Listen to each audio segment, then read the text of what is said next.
Alright though, Taffy here, and welcome to the third and final part of this series where I cover off all of the tools that's got me by for the last 3 years. In this episode, we'll be covering the initiative tracker. Initiative is a very important mechanic to almost all tabletop games. It's what determines the sequence of events as they unfold during combat or any time critical points. Did the barbarian chin the landlord before or after getting kicked in the nuts by the gnome? And who managed to escape the tavern before it was burned to the foundations by some fuckwit wild magic sorcerer trying to impress the pretty barmaid with parlor tricks? So first of all, we need to know where it is.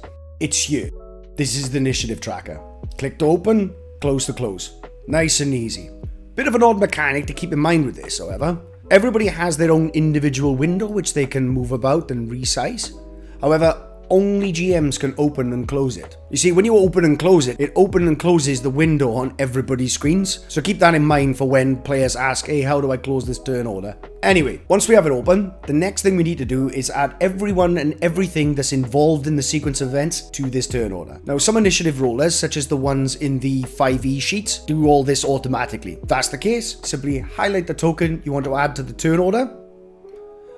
Now, I want to make sure I'm absolutely clear with this. This is not like a strength check. You are asking Roll20 to do something with a specific token. Remember that all sheets are coded the same if it's a 1 sheet 1 token PC or a 1 sheet 20 token goblin horde. Roll20 hasn't integrated eye tracking software yet. It has no idea which token you're looking at. You're going to have to physically tell it which one you want to add, okay? So I'll say it again so you don't forget. Highlight the token you want to add to the turn order, and then click the initiative roller in the character sheet. Players can and should do this for their own characters, just as with any other checks. However, if you've ever herded players through that process and yet cannot empathize with the previous diatribe, then you're clearly a better instructor than me. Now, if you run in with any sheets that don't have a fancy built-in initiative roller, then you have to add the tokens manually. To do this, simply right-click on the token, click Add Turn. Then determine the initiative value as per whatever system you're using. Arbitrary is a perfectly viable system, and I don't know why everyone thinks I'm joking when I say that. Then update the number in the list accordingly.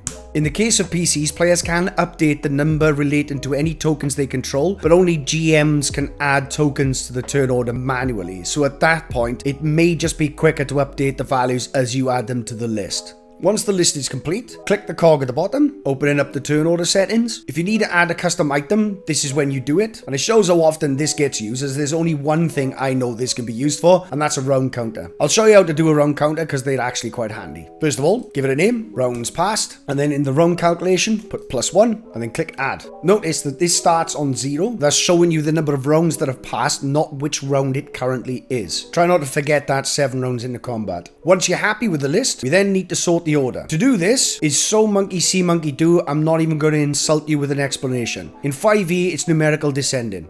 As turns are taken, click this arrow here and it cycles through the turn order. As you can see, our round counter counting up. Once you're done with initiative, click the cog again, click remove all turns to clear the list, then close everything down. And that's it for initiative. Since this was a short episode, I'll give you a bonus Taffy top tip that's handy for both players and GMs. The easiest way to measure distance for determining movement, while you got a hold of your token, press Q on the keyboard. Turn in a corner, press Q again.